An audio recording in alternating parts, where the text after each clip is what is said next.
Bueno, gracias por estar con nosotros.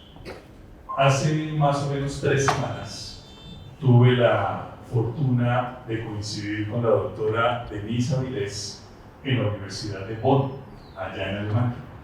Hace más o menos 3 semanas estábamos nosotros haciendo una gestión internacional. Bonn fue mi primera parada. Y allá en la Universidad de Bonn, gracias también a los demás investigadores, me abrieron un espacio para contarles sobre los proyectos que nosotros estamos haciendo aquí en Colombia. Les hablé particularmente de uno de los resultados de Colombia Científica. Nosotros hacemos parte de un proyecto grande que se llama Colombia Científica y les hablé particularmente del impacto que puede tener la tecnología en desarrollo rural, por ejemplo. Es una experiencia muy bonita. Pero para mí, la otra gran experiencia que tuve en Bonn fue coincidir con la doctora Denise. Ella ya les va a hablar de sus temas. Y luego saber que por cuestiones de la vida ella iba a estar en Bogotá estos días. O sea, la doctora Denise está viniendo desde Bogotá porque también la Universidad de Bonn desde hace unos años, ¿cuántos años, profe? Tal vez 10, ¿no? Con el IDEA en Bogotá. Son ahora 8. 8 años. Desde hace 8 años, la Universidad de Bonn, particularmente el grupo de trabajo de la doctora Denise, está trabajando con el IDEA Bogotá, con el Instituto de Estudios Ambientales en Bogotá.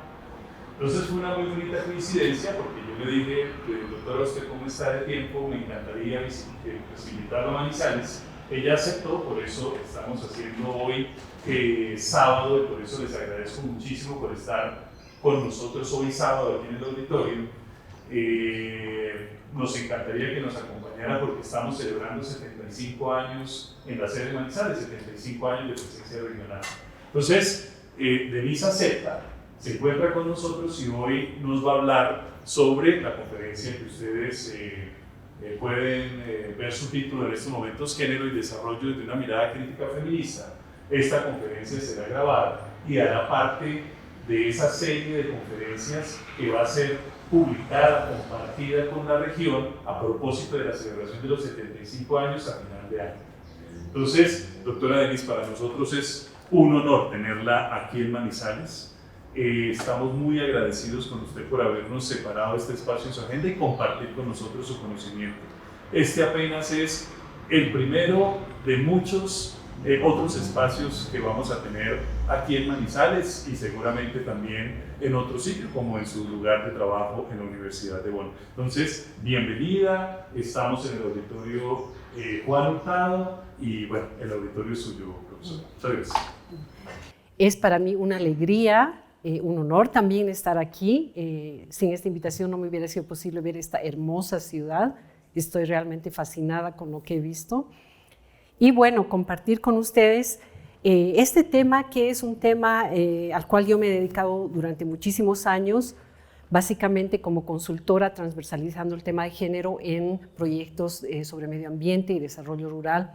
Y en los últimos años, pues como académica, discutiendo con los estudiantes que allá en Bonn vienen de todas partes del mundo, tenemos estudiantes de todos los continentes que vienen a discutir sus proyectos que están relacionados con cambios tecnológicos, económicos, medio ambiente, recursos naturales, a veces también, cambios políticos y culturales. Entonces, por supuesto, sus temas no están relacionados específicamente al género, ni a la equidad de género, ni al empoderamiento de las mujeres, ni nada de esto.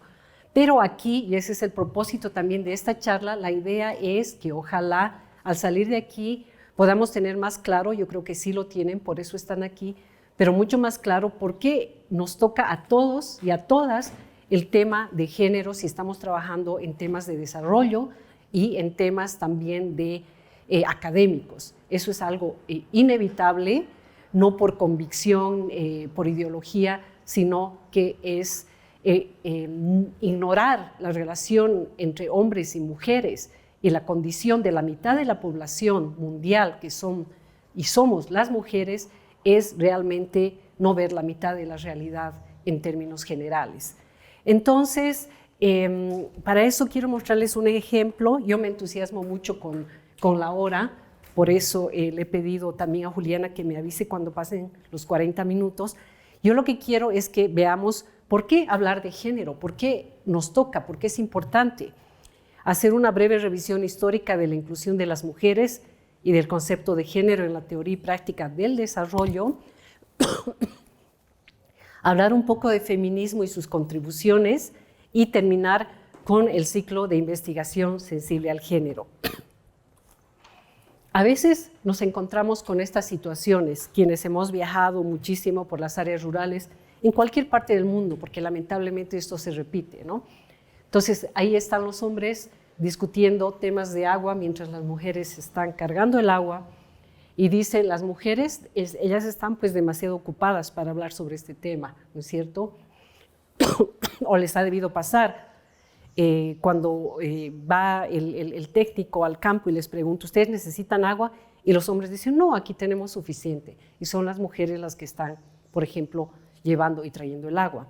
Lo cual no significa que aquí haya los malos y los buenos que están ignorando, digamos, al intento, qué es lo que está pasando, sino que hay normas sociales de género y también estereotipos que se repiten y que nosotros también, al estar inmersos en esta sociedad, también vamos repitiendo. Aquí hay un trabajo que siempre me gusta mostrar como ejemplo. Esto es en Uganda y es el CIAT, pues el CIAT de Uganda. Esto me lo pasaron también ellos hace como 15 años, pero yo lo sigo mostrando porque es muy importante.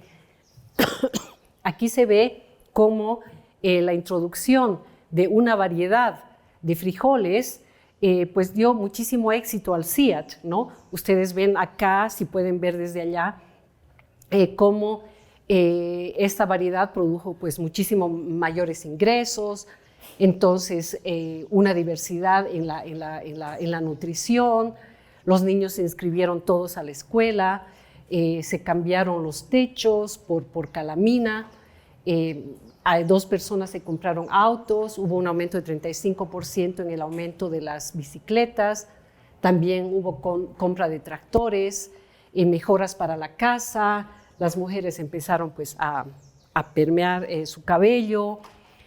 O sea, uno dice, este es un sueño de proyecto, ¿no es cierto? Más ropa, en fin, familias, por supuesto, más sanas. Pero también hubo otro aspecto en el proyecto muy importante, y es que la nueva variedad necesitaba mucho más deshierve, y quienes hacían el deshierve eran las mujeres precisamente, entonces aumentó el trabajo para ellas. Otro tema que pasó con el dinero y que no se consideró es que los hombres tendían a beber muchísimo. Entonces, con mayor dinero todavía empezaron a beber más. Hubo un aumento de 8% en las personas que vivían más. Mayores peleas en la casa aumentaron en un 40%. Las relaciones extramaritales aumentaron en un 20%. Y también se dieron casos pues, de SIDA, 20 más para hombres y 30 más para mujeres, ¿no es cierto?, por el tema de la promiscuidad masculina.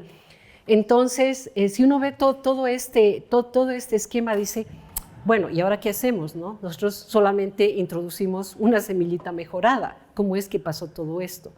Entonces, ahí radica la importancia de ponerse los lentes de género y de ver con anticipación qué es lo que podría pasar, ¿no?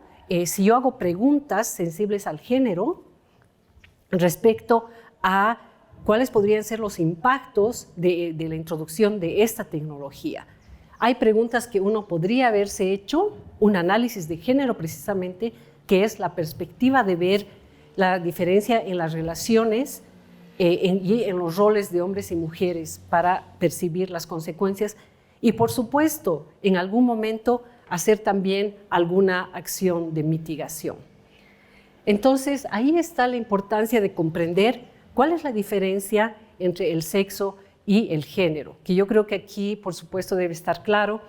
Sabemos que el sexo es determinado biológicamente y el género pues es según cómo nos dicen desde que somos niños, cómo nos debemos comportar como hombrecitos y mujercitas. Algo que es importante es que el sexo es estático en general, aunque nuevas teorías están también desafiando esto, pero en general el sexo es estático, no lo cambiamos durante nuestra vida. El género es dinámico porque pues, lo que nuestras abuelas se supone que podían hacer y era apropiado para ellas hace 50 años, es muy diferente de lo que nosotras podemos hacer ahora. Lo mismo los varones.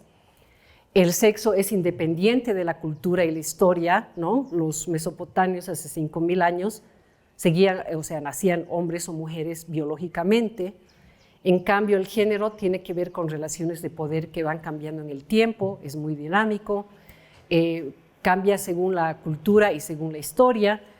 Conozco comunidades aymaras donde los hombres y las mujeres van juntos a lavar ropa y es muy aceptado.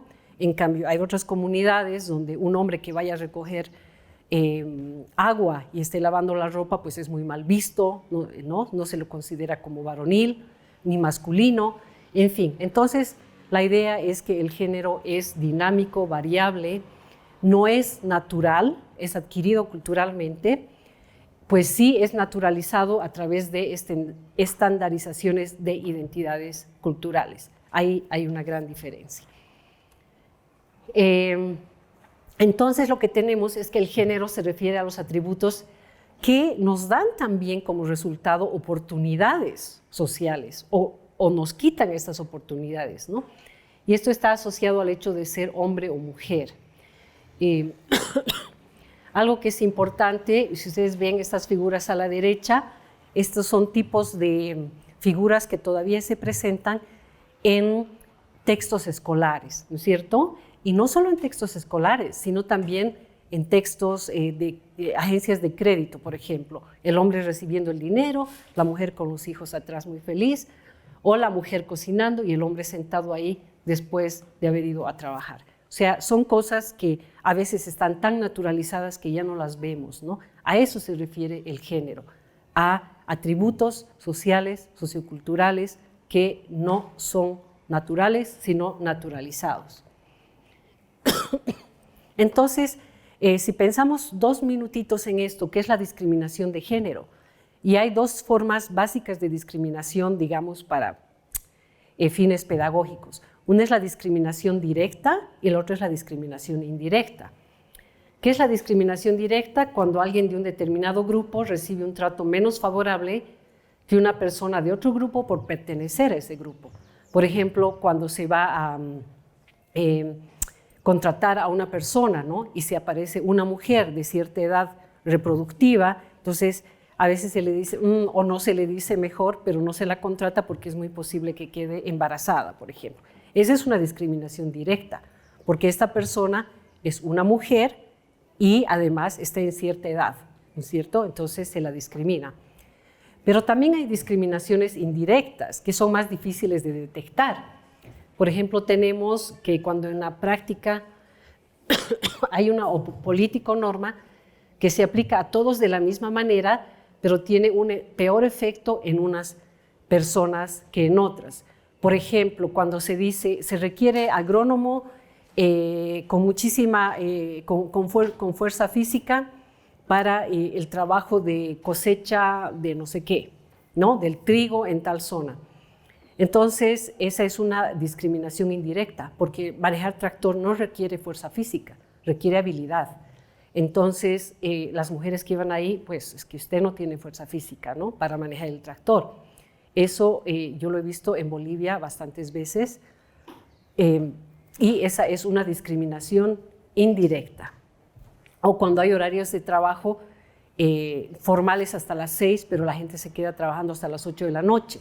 Y normalmente, comúnmente, las mujeres no pueden quedarse hasta esa hora por sus labores reproductivas. Entonces, eso también es una discriminación indirecta, ¿no? Porque no se las considera por ese aspecto.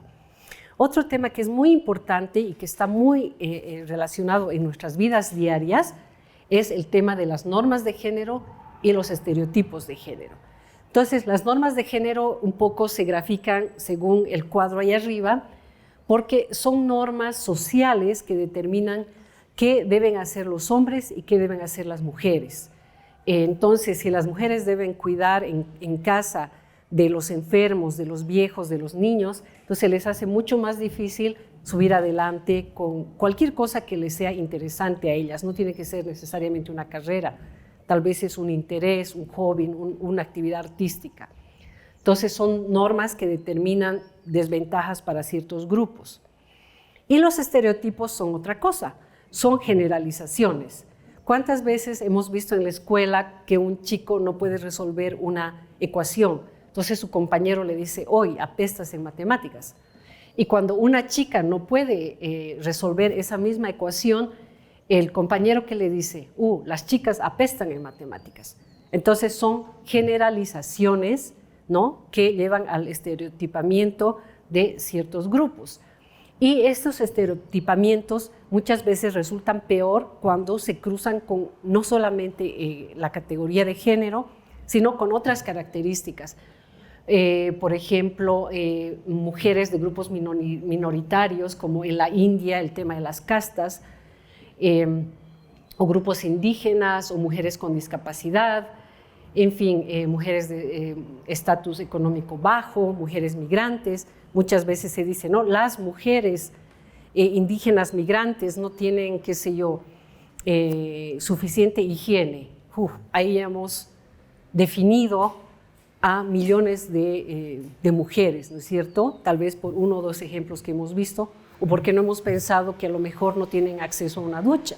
Y eso es no tener acceso a servicios básicos de higiene, no es lo mismo que ser una persona sucia o floja o cochina, ¿no? En fin, entonces son ese tipo de estereotipos que se manejan y manejamos muchas veces también a diario. Y por último, una definición que es muy importante considerar y que viene más desde el feminismo que desde los estudios de género es el patriarcado. ¿Qué es el patriarcado? A veces suena a veces como que son solo las feministas que están hablando del patriarcado, ¿no?, y que se están quejando de este sistema. Pero no, el concepto de patriarcado está muy, muy involucrado ahora en toda la discusión del desarrollo, y es porque evidentemente tiene influencia en cómo los seres humanos tenemos oportunidades o no para no solo mejorar nuestra vida, sino también la de nuestra comunidad. Entonces, el patriarcado son estos sistemas y estas sociedades que se organizan en torno al gobierno paterno, ¿no? Patern, ¿no?, el padre, además no solo el padre, sino el mayor. Entonces, los varones son las principales figuras de autoridad. Aquí no solamente se trata del padre, como les decía, sino del mayor, porque el patriarcado no solamente asume una jerarquía superior del hombre, sino una jerarquía superior del hombre mayor. Por eso también los hombres más jóvenes muchas veces sufren en situaciones o en expresiones patriarcales de la sociedad. Y es muy interesante porque hay esta discusión que ustedes han debido tener o ver. Bueno, el patriarcado es natural, dicen, ¿no? O sea, todas las sociedades han sido patriarcales. Y ahí, pues ahí hay una gran discusión porque evidentemente esto no es así. No todas las sociedades son igual de patriarcales. Y ahí está el trabajo muy interesante de Gerda Lerner, que en 1986 escribió La creación del patriarcado, siguiendo el trabajo de Marx, además, que indicaba que la creación de la propiedad privada fue la que determinó que las mujeres fueran puestas por debajo de la jerarquía masculina. Entonces, Gerda Lerner explica muy bien cómo una vez que los seres humanos nos asentamos y dejamos de ser nómadas, era importante determinar a quién le pertenecía qué cosa y qué territorio era mío y qué territorio era el del otro. Entonces, era importante saber de quién eran los hijos para todo el tema de la herencia. Entonces, ahí fue cuando empezó la mujer a considerarse propiedad privada de los varones, mucho más porque ahí la fuerza de los varones era importante todavía en ese tipo de sociedades. Y ahí es cuando las mujeres también empezamos a ser intercambiadas como las vacas, como las cosechas, como cualquier otro bien, ¿no? Y también, como les decía, para determinar la línea de herencia. Entonces, aunque sea muy antigua, no es natural, fue un desarrollo histórico, así como lo demuestra Marx, así como lo demuestra Gerda Lerner. Y a veces decimos, pero eso pasó hace 5.000 años, pero todavía podemos ver expresiones patriarcales muy fuertes, como por ejemplo cuando el nombre de la familia viene del hombre en la familia, como cuando el control del cuerpo de las mujeres y su sexualidad se da por el hombre, ¿no? Hay estudios en Ghana, en el que participamos con otra colega, en el que muestra que cuando la mujer queda embarazada, el hombre decide cuándo va a quedar embarazado o no, y la mujer tiene que aceptar, porque si no dice, bueno, si yo no le acepto, él pues se irá con otra, o qué sé yo, ya no me querrá. Entonces el hombre decide sobre el cuerpo de las mujeres, decide a qué centro de salud va a ir, decide qué tipo de controles va a tener o no va a tener. En fin, todavía hay sociedades, ¿no?, y niveles en los que los hombres todavía deciden sobre el cuerpo de las mujeres. La preferencia por los hijos, la discriminación de las niñas en la distribución de alimentos. Si esta fuera una clase, con mis alumnos yo les preguntaría, pensemos en más ejemplos. Y hacemos cosas muy interesantes con los alumnos, las alumnas, y la verdad es que cada cual desde su cultura puede pensar en muchos ejemplos de estas expresiones patriarcales. Entonces, estas expresiones patriarcales también se expresan en todo lo que es el tema de los objetivos sostenibles del desarrollo y en estos parámetros. Por ejemplo, tenemos el objetivo de desarrollo sostenible 1, no a la pobreza. Después de que ya ha pasado los objetivos del milenio, ¿qué está pasando todavía? Un informe de la UN Mujeres nos dice que globalmente todavía hay 122 mujeres por cada 100 hombres que viven en extrema pobreza. Eso en el grupo de 25 y 34 años, que es una edad reproductiva, ¿no es cierto? O que las mujeres globalmente tienen un 4% más de probabilidades que los hombres de vivir en extrema pobreza. Y este número se eleva a 8% en Asia Central y en Asia del Sur, donde sabemos que las sociedades son terriblemente restrictivas para las mujeres. No voy a pasar por los 17 objetivos, solamente tengo algunos ejemplos. En el objetivo 2, hambre cero, ahí también tenemos que las mujeres reportan mayor inseguridad alimentaria que los hombres, ¿no? Cerca de 2/3 de países, de un estudio de 141 países que se hizo, ¿no? Hay excepciones, por ejemplo, en Albania el 7% más de hombres reporta tener inseguridad alimentaria, pero globalmente son las mujeres las que reportan eso. En Pakistán incluso un 11%, ¿no? Tenemos en el tema de salud y bienestar que todavía se dan casos, o sea que la mortalidad materna no se ha podido superar y uno dice, a veces son cuestiones de prevención de salud simplemente, no es como dicen ciencia, qué sé yo, ¿no? Especializada, ¿no? A veces son solamente temas de prevención, pero las mujeres siguen muriendo por causas relacionadas al embarazo. Y los índices más altos de esta mortalidad se dan entre mujeres afroamericanas y entre mujeres de bajos ingresos y mujeres rurales. O sea, es un tema de desigualdad, de discriminación, de normas sociales, de estereotipos. No es un tema de falta de ciencia, de medios, de tecnología. Y algo que me llamó mucho la atención es que en Colombia el número de mortalidad de mujeres que han muerto relacionadas a la maternidad ha ido en aumento en vez de ir en disminución. Globalmente está yendo en disminución. En Colombia, el 2020, a partir de fines del 2019, ha ido en aumento. Yo les pregunto a mis estudiantes de Colombia, ¿por qué se da eso? ¿Qué ha pasado? ¿Por qué Colombia está yendo en la otra dirección, ¿no? Cuando ya se habían superado muchos aspectos.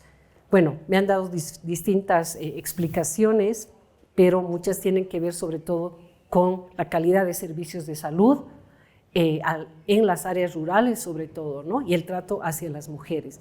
Entonces no estamos hablando de algo lejano, estamos hablando de algo que nos toca en el día a día aquí a todos.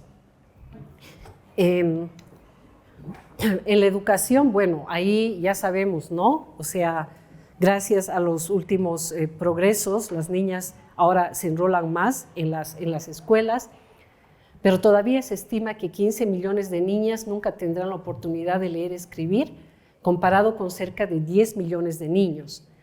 Esto, por supuesto, es más terrible en el occidente de Asia y el norte de África.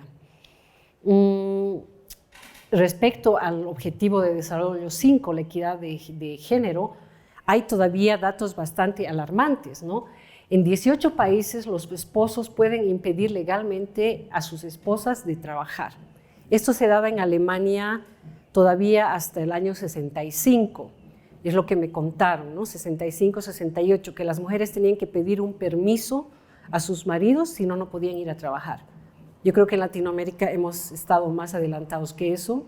No creo que nunca hayamos tenido legalmente que pedir permiso a los esposos para ir a trabajar.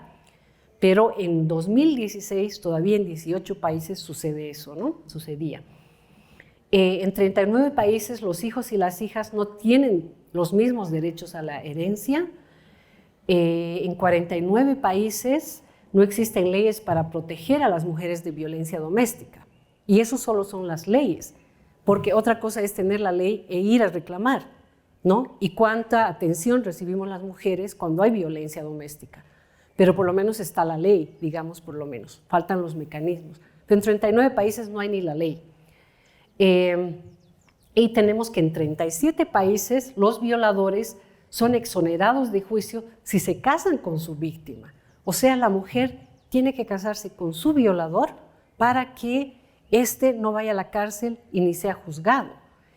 Uno dice, pero estamos en la época medieval todavía, ¿no? Porque 37 países son bastantes países. Bueno, entonces yo creo que más o menos nos vamos convenciendo por qué el tema de género es un tema de desarrollo también y tiene que estar muy, muy involucrado en la academia, en la discusión de la academia. Aquí tenemos otros datos bastante preocupantes, no voy a ir por todos ellos. Lo que sí me gustaría es, pues un tema muy importante es que las mujeres hacemos la mayoría del trabajo doméstico y somos las principales cuidadoras de los niños, de las personas adultas que necesitan cuidado, de los enfermos, de las enfermas. Entonces, en promedio, las mujeres invierten 18% de su día en cuidados y trabajo doméstico no pagado. Los hombres globalmente invierten solo el 7%. Y aquí tenemos una comparación entre Colombia y Zimbabue. Aquí hay un día de trabajo y las mujeres, no, este es un trabajo de Oxfam, por supuesto no es a nivel nacional, sino en lugares donde Oxfam trabaja en Colombia y en Zimbabue. Y ahí donde trabajan, tenemos que en 24 horas las mujeres trabajaban 4.26 horas cuidando a otros como actividad primaria. En cambio, los hombres solamente 1 hora y 19. Y tenemos que el trabajo, por supuesto, esto influye en las horas de que se duerme y en el trabajo pagado. Las mujeres tenían 5.5 de tiempo, de horas en trabajo pagado y los hombres 7.5 casi.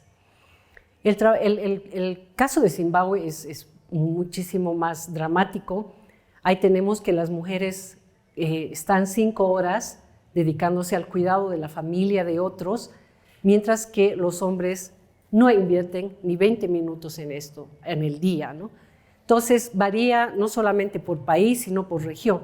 ¿Qué es lo importante de esto y por qué las feministas insisten en que el trabajo de cuidado es importante?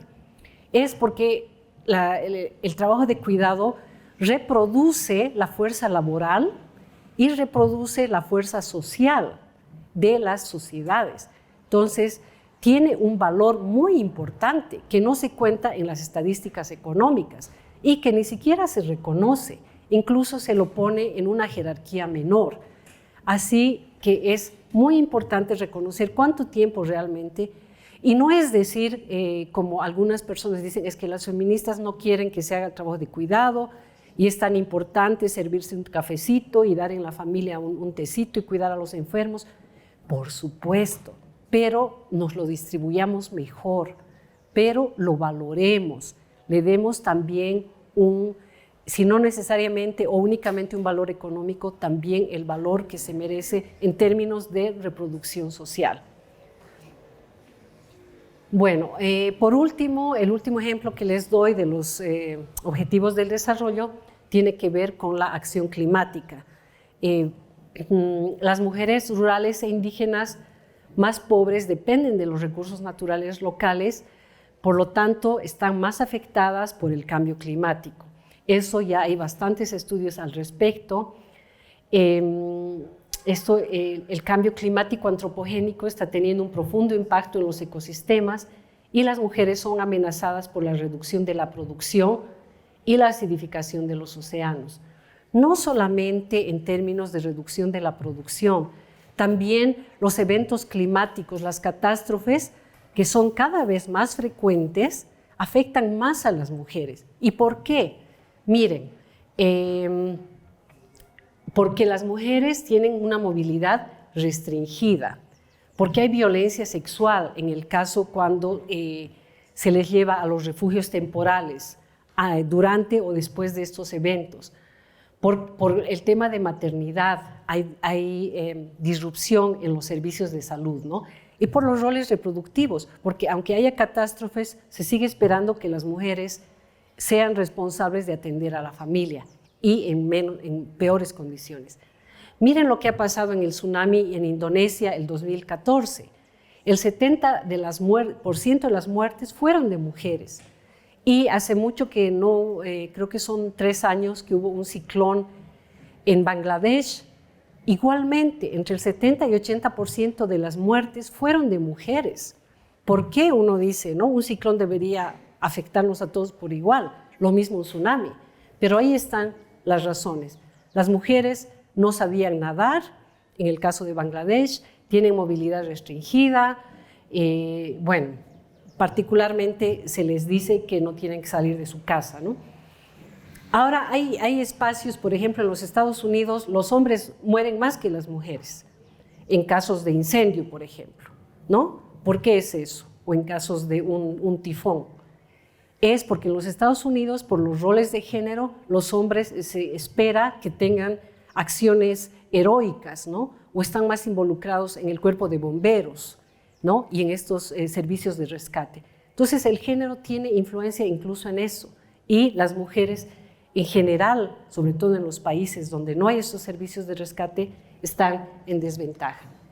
Bueno, en fin, voy a pasar por esto y simplemente para terminar con la parte de los objetivos del desarrollo, quiero mencionar que desde el feminismo se hace una crítica muy fuerte a estos objetivos del desarrollo. ¿Por qué? Y aquí les leo directamente lo que dice Esquivel. La Agenda 2030 combina objetivos progresivos de igualdad de género con objetivos de empoderamiento económico, o sea, casi como un paralelo, como que un empoderarse fuera empoderarse solo económicamente. Y se limitan a resolver preocupaciones liberales en la economía global profundamente desigual. ¿Por qué? Si ustedes se acuerdan de los objetivos del desarrollo y qué es lo que dicen, es importante el crecimiento económico a través de la industrialización. Entonces, mientras más crezcan los países, más van a invertir en desarrollo social, como si esto fuera automático. Y esto sabemos que no se da así. Entonces, las feministas dicen, no, señores, aquí no se trata de crecimiento económico sin tomar y sin tocar las relaciones de inequidades de poder. Además, hay muchos temas de arreglos técnicos, ¿no? Los objetivos del desarrollo nos hablan de arreglos técnicos, ¿no? Entonces, esa idea de que el desarrollo requiere cambios fundamentales en cómo los seres humanos estamos viendo qué es desarrollo, entonces ahí se pierde. Porque, ¿qué parece? Bueno, ya hay más centros de salud, ya hay más escuelas, ya hay más chicas en las escuelas. Entonces son arreglos técnicos. que están bien, pero no están resolviendo los problemas de poder y de equidad de género. Entonces, se les quita esa cubierta política de intereses políticos, ¿no? Otro tema que se menciona es que, ¿qué significa el empoderamiento? Todo el mundo habla de empoderamiento ahora, ¿no? Hay que ir y empoderar a las mujeres. Y eso es una contradicción terrible, porque la idea de empoderamiento surgió desde el feminismo para hablar de que las mujeres nos empoderamos desde abajo y desde adentro. Nadie viene y nos empodera, nadie empodera a nadie. El Estado puede crear condiciones que nos ayuden a empoderarnos. La universidad puede ayudar a crear esas condiciones, pero el empoderamiento es subjetivo, es interno y sale desde adentro hacia afuera a través de acciones que tomemos nosotros. Pero ahora ha perdido esa capacidad propositiva y revolucionaria, si quieren, y ahora todo el mundo habla de ir y empoderar a las mujeres. Yo escucho a veces, vamos a ir y les vamos a empoderar dándoles crédito, o vamos a ir y les vamos a empoderar, qué sé yo, dándoles una capacitación, ¿no? Eso es mucha arrogancia, la arrogancia que tiene el desarrollo, ¿no? En sus formas de hablar. Eso no fue siempre así, ¿no? Este es el tema de mujer en desarrollo. Para nosotros, para ustedes que son más jóvenes, sin duda, hablar de género y desarrollo puede parecer muy natural, pero no fue siempre así. Las mujeres estaban fuera del desarrollo desde que se empezó a hablar después de la Segunda Guerra Mundial de temas del desarrollo. El desarrollo fue masculino desde siempre y desde sus inicios. Fue Esther Boserup, una economista danesa que escribió en 1970, miren, no es hace mucho tiempo, si uno mira en la historia, el libro El rol de las mujeres en el desarrollo económico. Y ahí es que la influencia de ella fue muy importante en la primera conferencia internacional de la mujer en 1975 en México, y ahí se declaró la década de la mujer en 1975. Que duró hasta el 1985. Y ahí se empezó a hablar de mujer en desarrollo. Y uno de los principales aportes entonces fue que se empezó a contar a las mujeres en las estadísticas, porque antes no estábamos contadas, ¿no? Era la familia o en términos de los varones. Había muy poca división entre los sexos en las estadísticas, pero a partir de ahí se empezó a hacer. Y como les decía, eso no es hace mucho tiempo. Más allá, ya a partir de los 80s más o menos, particularmente las mujeres marxistas y socialistas y las latinas, los movimientos latinoamericanos de mujeres, ahí aportaron muchísimo, pero ¿qué nos están diciendo, no? Que las mujeres tenemos que aportar más al desarrollo, que tenemos que ser mejores madres, cuidar mejor la salud, cuidar mejor la educación, además participar en la agricultura, pero no nos están dando las condiciones. Ahí hay relaciones de poder, relaciones económicas de poder, de explotación del trabajo, no solamente de los hombres y las mujeres, pero al interior de las familias trabajadoras hay explotación del trabajo de las mujeres por los mismos hombres trabajadores. Entonces ahí las marxistas tuvieron mucha influencia y se empezó a discutir también los temas de clase, el capitalismo, y ahí se empezó a hablar de mujer y desarrollo. A ver estas relaciones de los países centrales y periféricos. Y luego, después de muchas discusiones, porque esto no fueron etapas, digamos, cerradas, sino que se sobreponían, pero se empezó a hablar del tema de género y desarrollo, donde se vio, bueno, señores, si aquí al interior de la familia también hay relaciones de poder, no todos en la familia tenemos los mismos intereses estratégicos. Los hombres pueden querer una cosa, con el dinero, las mujeres podemos querer otra cosa y también tenemos nuestros intereses diferentes. Entonces, hay relaciones de poder, se empezaron a cuestionar las estructuras de poder sociales y económicas y, por supuesto, durante todo este desarrollo, los derechos legales de las mujeres fueron mejorando. Ahí tenemos la Convención para la Eliminación de todas formas de discriminación contra las mujeres, la famosa CEDAW, que es como la Constitución Universal de los Derechos de las Mujeres en 1979 y que todavía tiene vigencia y que todavía los movimientos de mujeres utilizan para reclamar sus derechos. Ahora, este concepto de género y desarrollo también ha ido cambiando, ¿no? Ya no es lo mismo que era hace 15 años o hace 10 años. Ahí está el trabajo de varias feministas, por ejemplo, Chandra Talapade Mohanty, que escribió una crítica a las prácticas coloniales feministas de Occidente, porque hasta ahí había como una idea de que las mujeres de Occidente y su feminismo era el modelo a seguir también por las feministas del sur, y que eso era lo que todas las mujeres queríamos.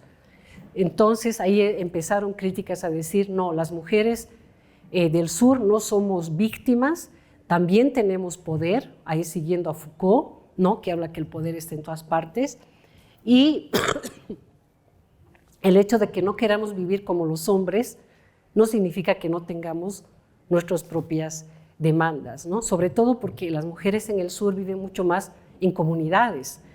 En la zona del Asia la religión es muy importante y ellas, como por ejemplo el feminismo islámico, les dice nosotras queremos seguir teniendo nuestra propia religión, no vamos a renunciar a eso, no somos víctimas, ¿no? Lo que sí queremos es relaciones de poder más igualitarias. ¿Quién ha interpretado el Corán en términos de que la mujer es inferior? Eso es lo que ellas desafían. Y nosotros desde Latinoamérica no desafiamos, o muchas feministas, no desafían el vivir en comunidad, en vivir en familia. Lo que desafían son las relaciones desiguales de poder. O sea, un feminismo diferente al feminismo del Occidente. Entonces, esa discusión también está ahora en lo que es género y desarrollo. Otra contribución muy importante que voy a desarrollar ahora o más en un momentito es el de la interseccionalidad. Y las feministas dicen, no es cuestión de aquí hombres y mujeres solamente. Las mujeres también o somos indígenas o somos negras o pertenecemos a una clase social o no somos físicamente, digamos, tenemos limitaciones físicas o tenemos diferentes preferencias sexuales. Entonces, todo eso hace una combinación de condiciones que nos pone en situaciones de subordinación todavía más terribles, ¿no? Que solamente el hecho de ser mujer. Una mujer de clase media alta no va a tener la misma situación de subordinación que una mujer indígena en una zona rural. Entonces, todas esas discusiones también han ingresado en toda la discusión de género y desarrollo en los últimos años. Y básicamente, como les decía, son contribuciones desde el feminismo. Por supuesto, no hay un feminismo, hay muchos feminismos. El feminismo es un rango de movimientos políticos, ideologías, movimientos sociales, pero digamos, si le vamos a atribuir un objetivo común, es el de establecer la igualdad política, económica y social de los géneros. Bueno, esto es solo un ejemplo para decirles cómo los feminismos han tenido influencia en los movimientos ambientalistas desde el principio de la discusión en los años 60. Todos y todas hemos escuchado del trabajo de Rachel Carson, ¿no? La primavera silenciosa. Ahí había muchos movimientos ambientalistas de sobrevivencia, sobre todo porque estaban envenenando los ríos, el aire, ¿no? En Norteamérica y en Europa. Y también en el sur se han dado movimientos de mujeres de protección del bosque y el agua. Entonces, ahí también ha habido una contribución desde el feminismo. El feminismo también ha desarrollado la teoría de derechos y responsabilidades ambientales por género. ¿Y qué dice esa teoría?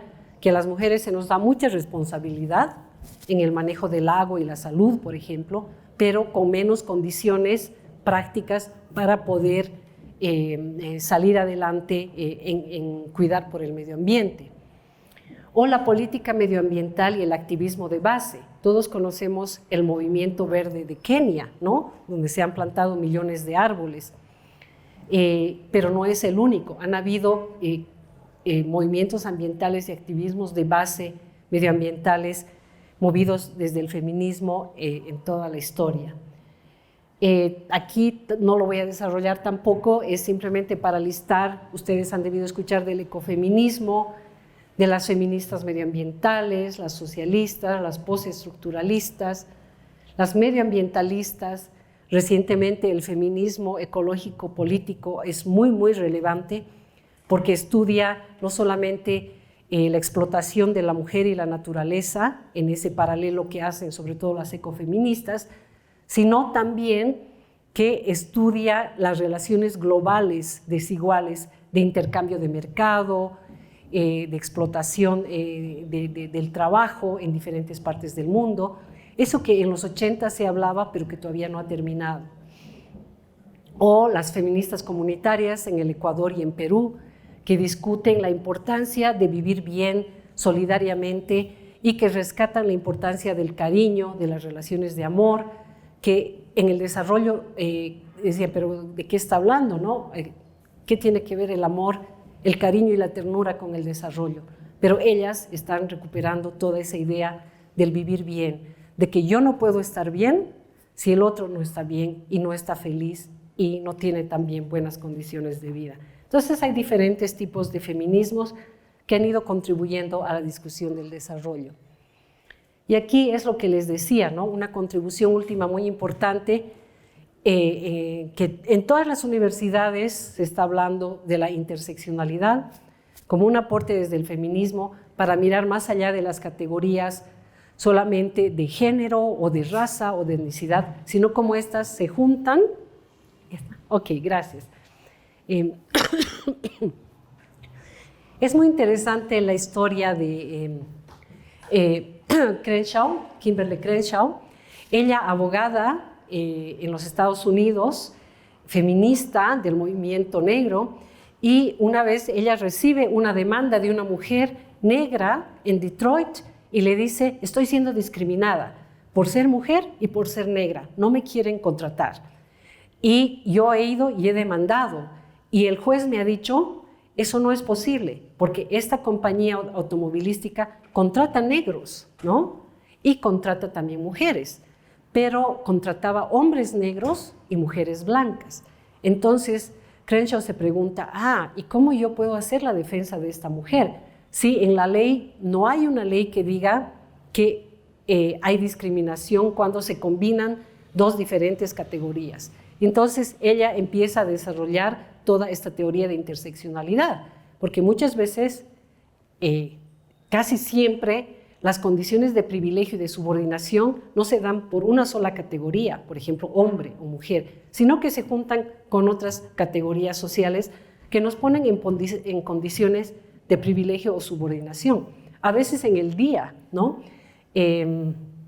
Rita Segato dice algo muy interesante, ¿no? Ella dice: yo en Latinoamérica soy blanca, dice, ¿no? Soy blanca privilegiada, pero yo me voy a Europa y me convierto en una persona de color.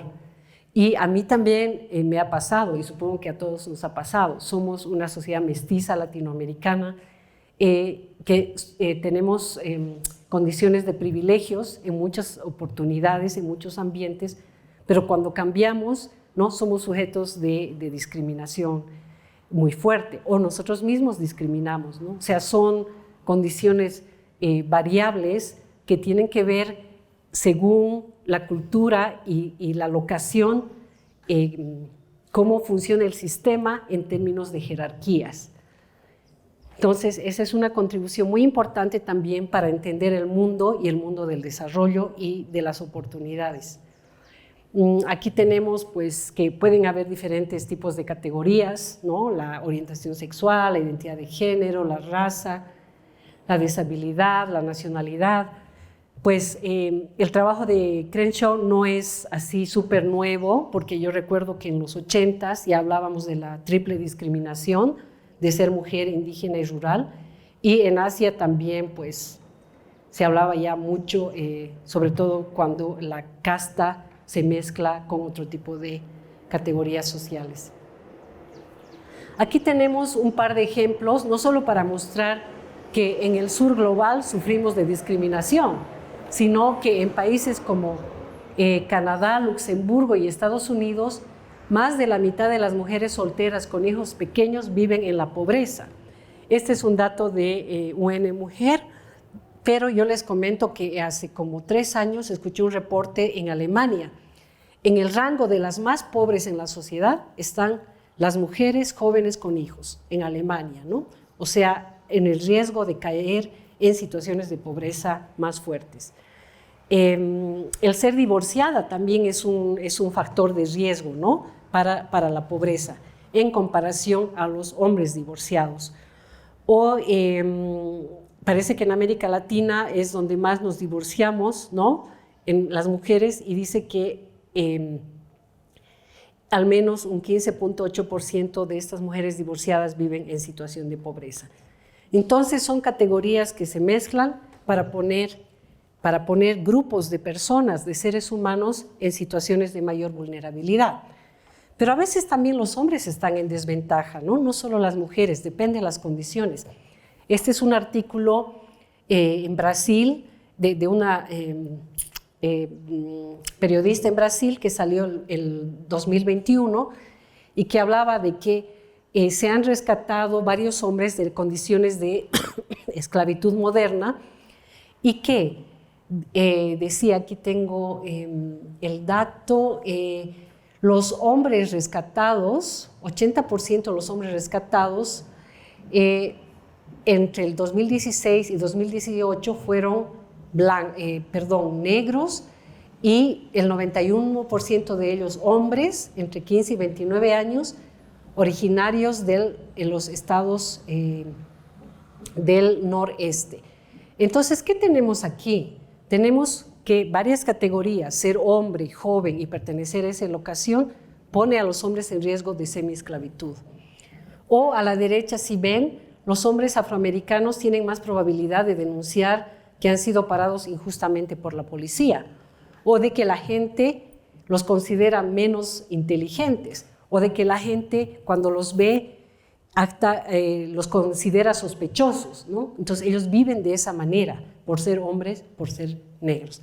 Entonces también es muy específico. El género en general es muy contextual y muy específico, pero más aún cuando hacemos análisis más complejos de posiciones de desventaja en cualquier investigación que llevemos adelante y en cualquier tema que nos corresponda, así sea robótica o acceso a los medios de comunicación. O sea, como seres sociales estamos sumergidos en este tipo de realidades.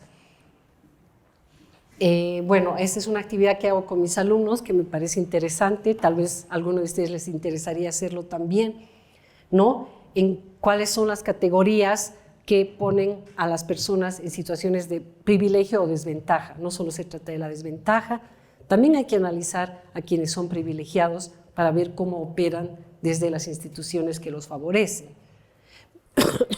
Y ya terminando, simplemente esto es importante para los alumnos y las alumnas, poner una perspectiva de género o hacer que su trabajo sea sensible al género no significa que van a empezar a estudiar qué pasa con las mujeres o que van a cambiar su proyecto de monitoreo de conflictos ambientales al tema de género. No, significa que van a aumentar una nueva visión al trabajo que están haciendo, a la investigación que están haciendo, para tener una visión de la realidad más completa, para enriquecer su trabajo, para ver no solo la mitad de las dinámicas sociales, sino para ver en conjunto. Es algo que beneficia a todos, a quienes están, al contexto que está siendo investigado, porque va a captar mejor lo que está pasando, y a los mismos estudiantes, porque van a ser capaces de ver mejor la realidad.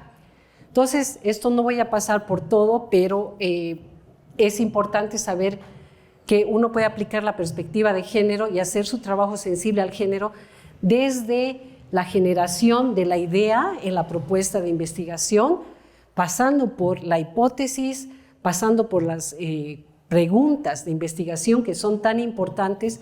Una pregunta, no va a ser la pregunta central, una de las subpreguntas. Y eso le va a determinar que cree una metodología, ¿no?, para contestar a esa subpregunta, ¿no? Ya sea voy a hacer grupos focales, voy a ir a entrevistar a hombres y mujeres, voy a hacer una pregunta que tenga que ver con la perspectiva de género, ¿no? Por ejemplo, hay un estudiante allá que está hablando de La influencia de los movimientos campesinos en la legislación. Bueno, discutimos eso. Entonces, una de las preguntas de género, ¿cuál ha sido la influencia de los movimientos femeninos o de mujeres campesinos y si han logrado hacer pasar una de sus demandas estratégicas en las leyes? Listo. Ahí está una pregunta de investigación sensible al género que corta muchas aristas y que enriquece la calidad de la investigación del estudiante, ¿no es cierto? Entonces, la pregunta es muy importante, la metodología y bueno, luego la forma en que se disemina y se presenta también la investigación. Perdón. A veces hay vergüenza hasta de los estudiantes o de los profesores porque dicen, ¿pero qué tiene que ver tu investigación con género, no? Ese es un tema, como dicen, soft sciences, ¿no? Eso lo hacen no quienes están estudiando cosas en serio. Entonces, hay que cambiar también ese prejuicio. Tenemos diferentes formas de hacer investigación de género. Podemos ser discriminatorios en género cuando investigamos, cuando vamos a una comunidad o a una vereda que llaman ustedes, y bueno, las compañeras cocinarán y los hombres recibirán el entrenamiento, ¿no? Eso es aplicar discriminación en género y todavía reforzar desigualdades. Me acabo de dar cuenta que está en inglés, mil disculpas. Pero también podemos ir al otro lado, ¿no? Hacer investigaciones que son transformativas al género, como en el caso de los canadienses que una vez en un caso de salud intercultural en el Perú, donde se acusaba a las madres jóvenes, ustedes verán que no tendrán ni 20 años, de ser malas madres porque no daban buena nutrición a sus hijos. Pero una vez que se investigó por qué era eso, por la discriminación que sufrían en las postas de salud y que se pasó la responsabilidad desde las madres a toda la comunidad y que se empezó a hablar en quechua y que se empezó a hacer alianzas en el lugar y que se empezó a adoptar prácticas tradicionales como que dieran a luz de forma vertical o que utilizaran medicina tradicional, se empezaron a dar cambios reales en no solamente la nutrición de los niños, sino también en las relaciones de género.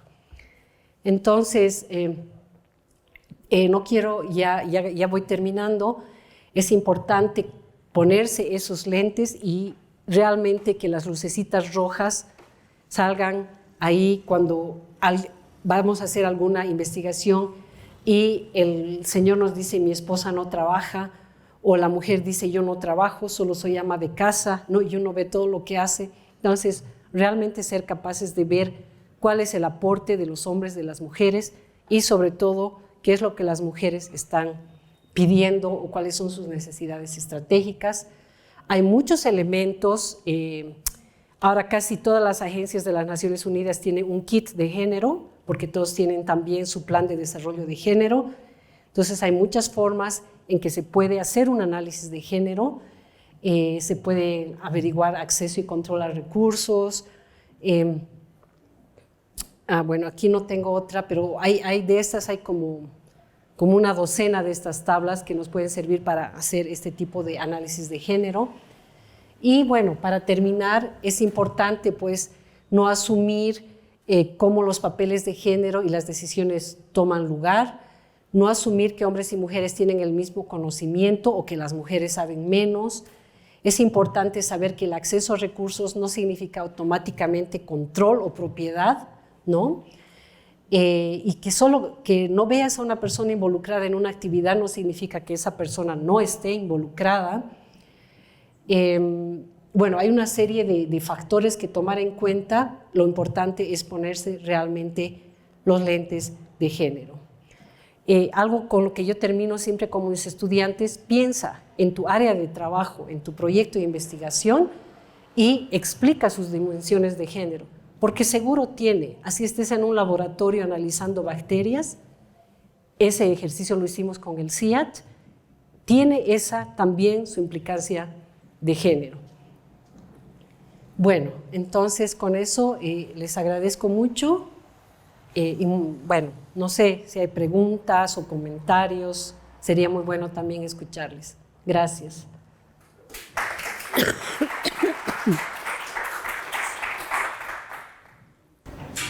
Profe, una pregunta. Sí. Mirando como todo el marco de lo que estás hablando, que es súper interesante,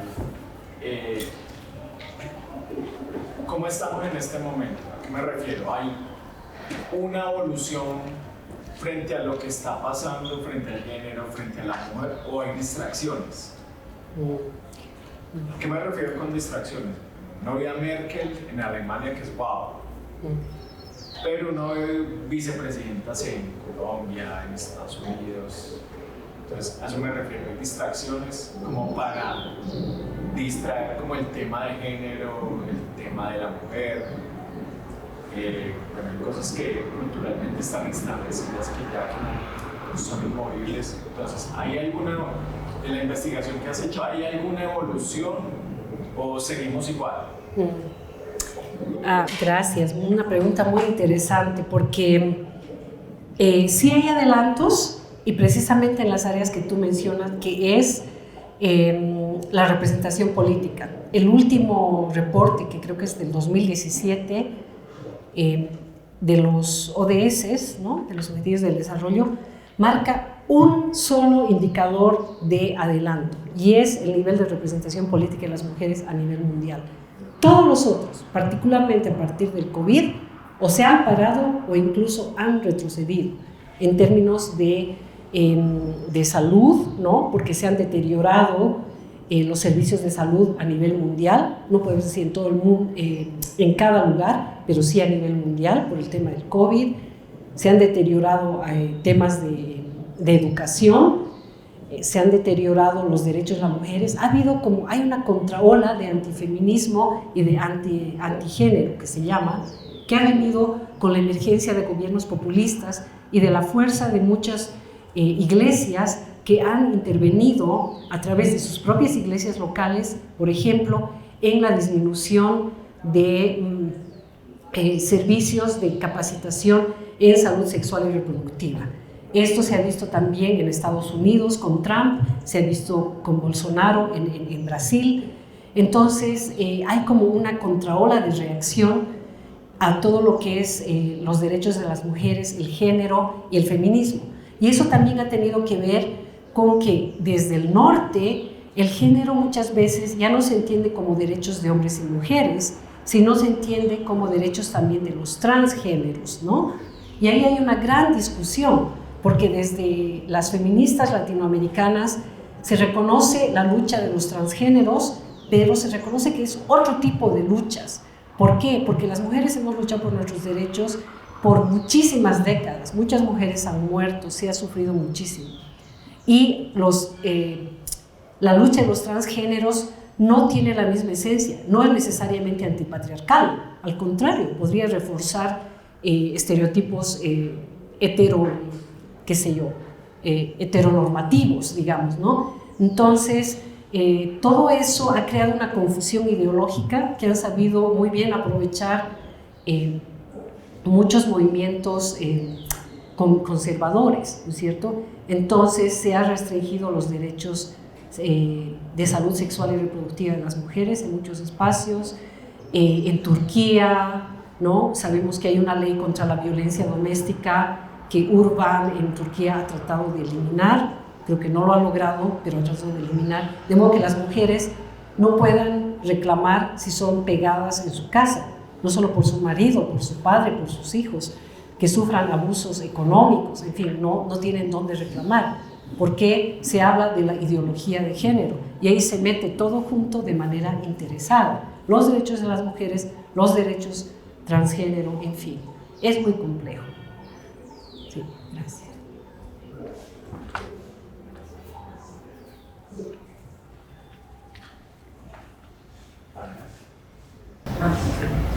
Vale, pues primero era un comentario. De hecho, comparte sobre la ley 1448 del 2011, que habla sobre la distribución de tierras para las mujeres. ¿Sobre qué, perdón? Sobre la distribución de tierras para mujeres. Yo creo que hubiera sabido que fue un conflicto armado que no, digamos, no cesaba, a pesar de que hubo un acuerdo de paz. Entonces, quería que tuvieras como en cuenta esta ley porque, aunque digamos allí se habla de la normativa de bueno, que las mujeres van a tener prioridad en los trámites, hay un informe que yo de pronto creo que también las conoces de la CEDEWAP, que es de la Convención de Mujeres para erradicar la discriminación y la violencia, y también hay un informe de mujeres campesinas y rurales que muestran que la tramitación no es tan fácil, lo que tú comentabas al comienzo. O sea, puede estar la norma, pero está la norma. Pero entonces ahora, ¿cómo accedes a ella? ¿Cómo accedes a ese recurso? Un ejemplo es que allí, digamos, en este informe muestran cómo, digamos, la mujer va y se acerca para requerir como este recurso económico. Pero entonces, cuando llega al hogar, pues el hombre es el que tiene que administrar el dinero. Entonces la obliga a entregar como ese recurso que fue entregado a ella. Entonces allá empieza como ese nivel, digamos, como lo comentas, ese patriarcado, pues en especial en comunidades indígenas y rurales. Y por otro lado, pues también cuando comentabas el tema ambiental del ecofeminismo, me acuerdo también el tema de los megaproyectos, porque por lo menos en el Amazonas, en el Encanto, hay mujeres que quieren darle frente a eso, pero pues no hay posibilidades, porque digamos los intereses económicos que hablábamos también allá afuera, el desarrollo económico pues da más viabilidad a eso, o sea, que de hecho aquí entra un concepto que es la seguridad alimentaria, o sea, el país por tratar de asegurar esa seguridad alimentaria no mira, digamos, esos sistemas solidarios de alimentación que ya tienen las comunidades y llegan y pues invaden esos territorios. Entonces son algunos conceptos. Y aparte, bueno, ya era una pregunta, y es, en la universidad donde trabajas o allí en Alemania, de pronto hay algún indicador donde se trabaja la violencia basada en género, ejemplo, en la contratación, ese factor se revisa. Sí, muchas gracias. Muchas gracias por tus comentarios iniciales que son sumamente importantes para ver que hay resistencia de ambos lados, ¿no? De parte de las mujeres, pero también hay una contrarresistencia muy fuerte a partir de la afirmación de las normas de género. Sobre tu pregunta, en general todas las universidades del norte, pero creo que es a nivel global, tienen cada vez más como sus códigos de ética y sus espacios donde las mujeres pueden, los hombres también, pero será sobre todo las mujeres, pueden reclamar y denunciar asuntos de acoso, también asuntos de esa discriminación indirecta que no han podido adelantar en sus carreras, en fin. En la Universidad de Bonn es muy interesante porque a nivel nacional hay un sistema que nombra a las universidades de excelencia y hay una serie de indicadores necesarios para convertirse en una universidad de excelencia y uno de esos es precisamente la equidad de género. Desde el aspecto formal eso tiene que ver con el número de profesoras mujeres, con el número, con las medidas que se toman para que las mujeres avancemos, ¿no?, en nuestras carreras. Entonces, eso está siendo muy importante en la Universidad de Bonn. Se ha creado todo un vicerrectorado de diversidad e igualdad de oportunidades, donde también está el tema de género. Y entonces están promoviendo muchísimo eso.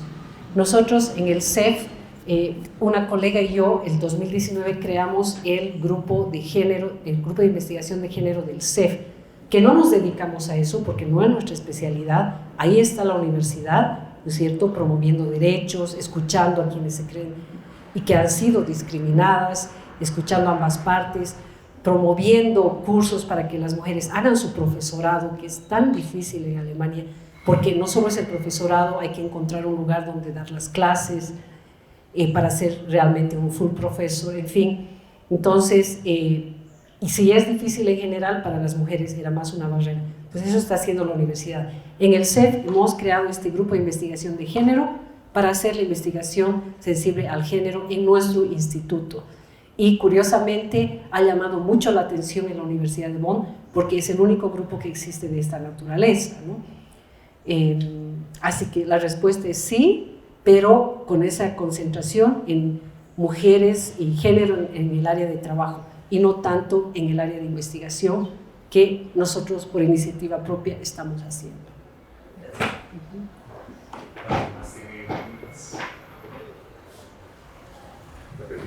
Claro que sí.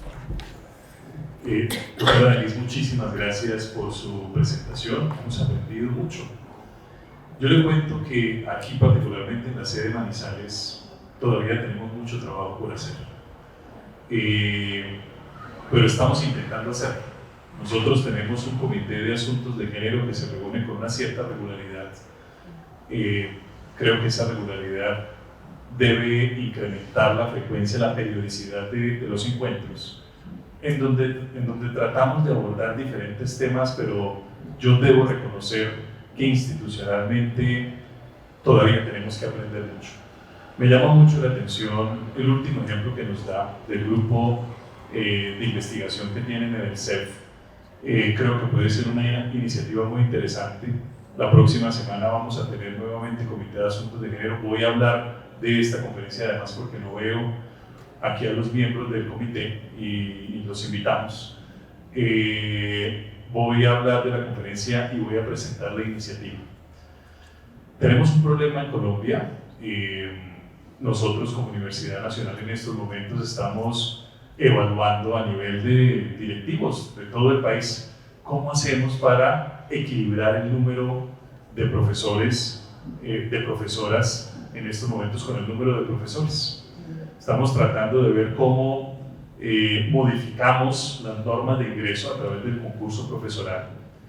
Y una de las dificultades que estamos viendo en estos momentos es no sabemos con certeza si nosotros, por ejemplo, abrimos un concurso profesoral que estimule que las mujeres se presenten, no sabemos con certeza si se van a presentar las mujeres.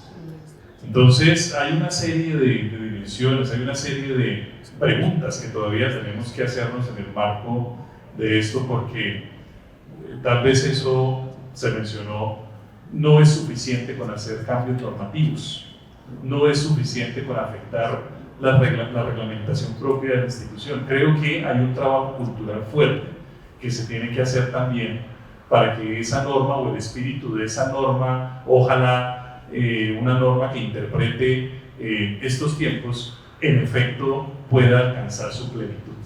Entonces ese es un trabajo que estamos haciendo. Pues le agradecemos Denise por su tiempo, por la conferencia, le agradezco a todos los que han participado el día de hoy. No sé si de pronto ahorita después de la conferencia pues estén interesados en acercarse a Denise, no sé, tal vez intercambiar un par de palabras. Nosotros ya continuaremos también con la agenda programada. Muchas gracias a todos por estar acá. Muchas gracias. Gracias.